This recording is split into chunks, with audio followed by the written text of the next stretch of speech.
We've all heard about the idea of adding term limits for Congress. Our next guest is actually doing something about it, getting a lot of exercise and raising awareness about the issue.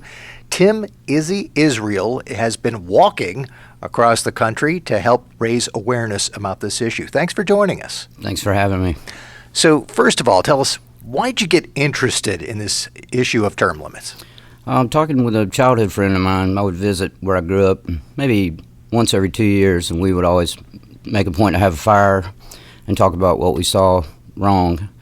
And that's what we came up with every time, that it was the legislative branch's capability of making laws to legislate for an indefinite period of time. And then in early 2020, I saw a video of Nick Tombolides that he was talking to the Senate in 2019, and his statistics and just the way he approached everything factually steamed me up enough to where I was like, okay, I'm going to do something. I didn't know what I was going to do, but I was going to do something, one time. Yeah, so you definitely could write an op-ed, send a letter to the editor, call in to talk show hosts or something like that. Tell us what you decided to do instead and how it's raising awareness.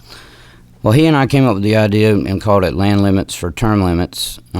And thanks to him, it started at Key West, the southeasternmost point, going to Cape Flattery, Washington State. And I figured I didn't know anybody politically. I'm not a big vocal person, and I figured if I walked the country, it might gain enough attention to cause people to take a look at this issue.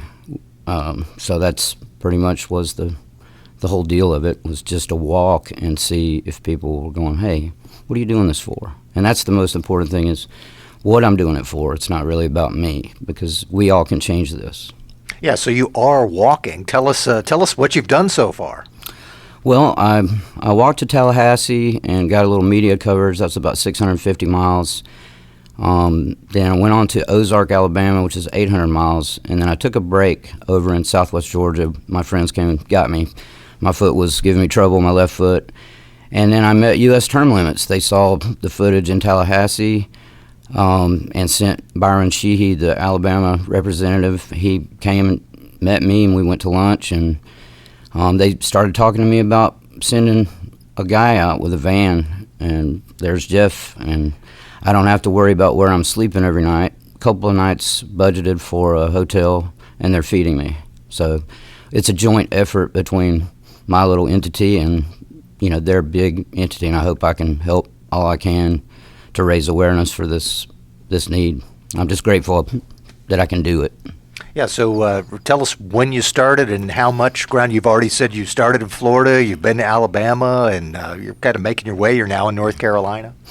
All right, so Ozark, Alabama was 800 miles, and then Jeff came, and then that's when I started doing like sporadic media stuff. But my whole trip was that I always go back to where I started or where I left off. So I made 1,000 miles to the Mississippi line, right 7 miles from Columbus, Mississippi, coming out of Tuscaloosa on 82. Then U.S. term limits took me away. I had a small break at home. I hadn't been home since December 22nd. That's where I started. And I then came back and walked from the south part, Tennessee-Alabama line, to Fort Campbell, Kentucky. And then we took another break. Thank goodness Jeff has things still breaking at his house in Michigan. I was telling him, I've got some people up there, I know where you live, so just keep messing with his stuff, and his wife will make him come back home, and then I get a break too. No, I'm just kidding. But so then we started at the South Carolina, North Carolina border.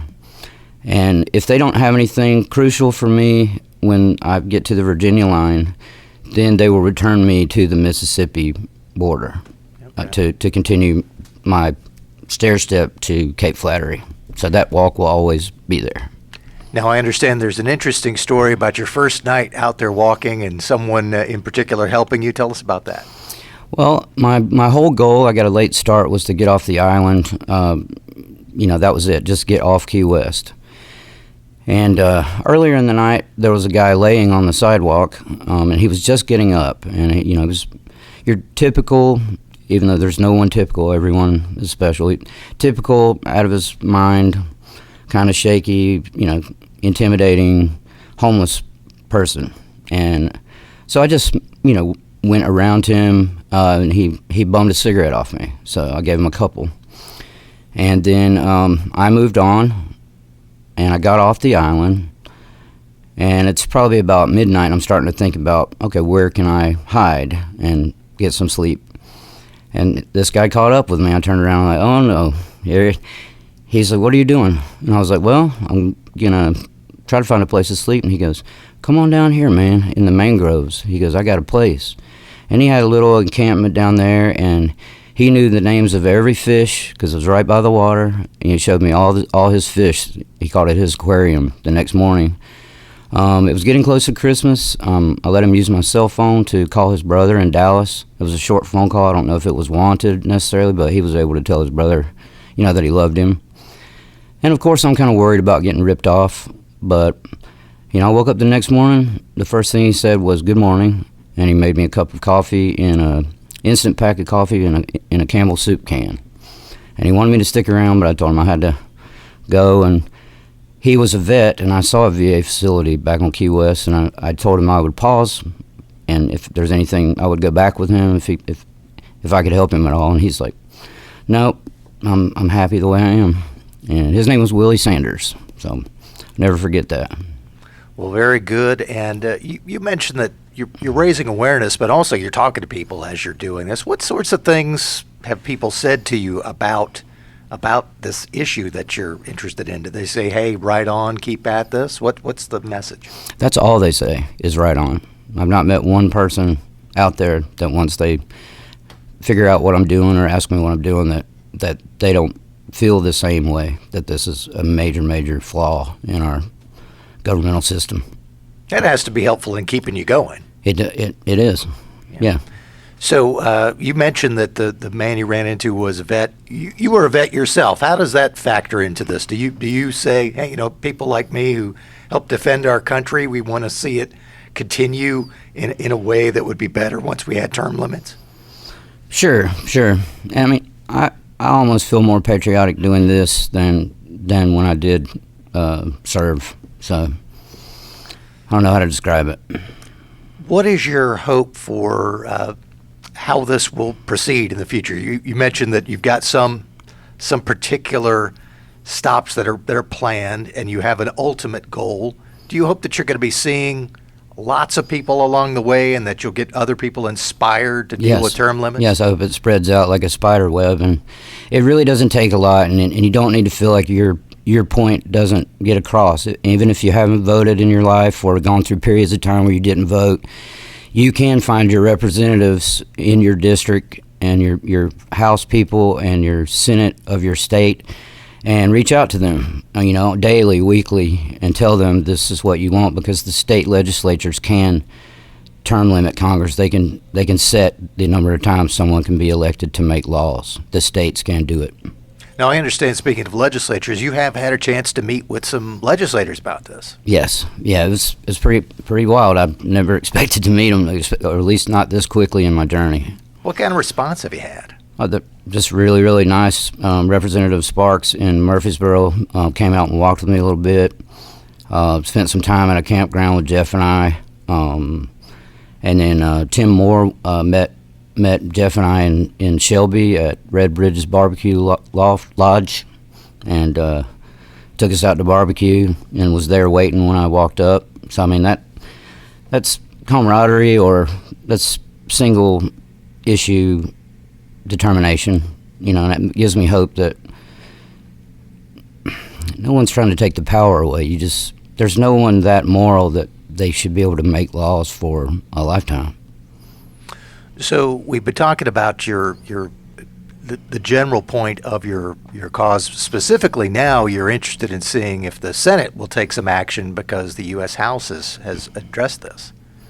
That's it. That's correct. Yeah. So if people want to learn more about this, obviously most people who hear this are not going to see you out there walking, but they might be able to find out more. Should they go to the U.S. Term Limits website, or is there other place to go? U.S. Term Limits is a great place to go for information. On my little website, you can go to whereisizzy.com. I also have links to where you can understand or find out who your senators are. You can even, an interesting thing I did that made me kind of sick to my stomach was look up just 10 senators, and within the first 10, the net worth of somebody from Virginia, I think, was over $250 million. And most of the rest were millionaires as public servants that took an oath for an office. It's not like a normal job. I guess that's part of the reason why it's been gotten away with so long, is because oath has something to do with divine, if you look up the definition of oath. And an oath is invisible because it's up to the person that says the words, and you hope that what's going on in their mind, that they mean it. You know, so it's like a hope or faith or music is invisible, an oath is, and I feel like that they're allowing the offices that they hold to be trashed with that oath. Well, you have been listening to Tim Izzy Israel, and it sounds as if you want to know where he is on this term limits walk, you can go to whereisizzy.com. Is that right? That's it. All right. Well, thanks so much for joining us. Thank you for having us.